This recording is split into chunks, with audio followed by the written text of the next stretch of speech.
For the factual information evidence collection, we immediately had, on the 26th of August, a briefing by the preliminary investigation team, PIT as it's called.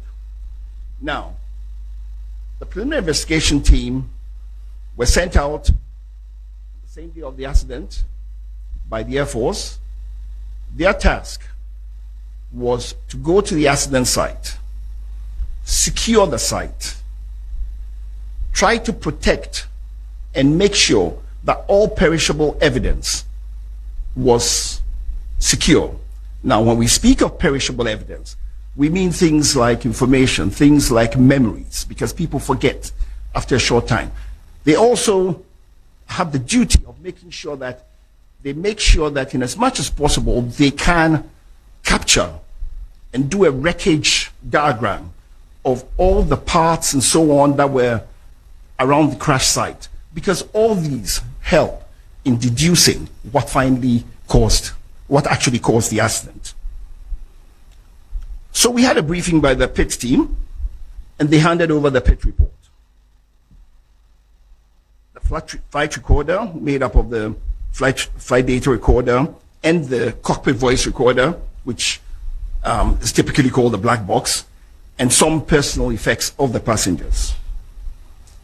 The team then started, having gotten this information, decided to proceed to the accident site to get first-hand knowledge of the accident site and to be able to interview witnesses and so on. We also went through a process of looking at all the maintenance records of the aircraft. We looked at the flight logs of the aircraft, we looked at the flight logs of the crew, we checked on the crew's qualification, we checked on documentation, just to be sure that everything was proper.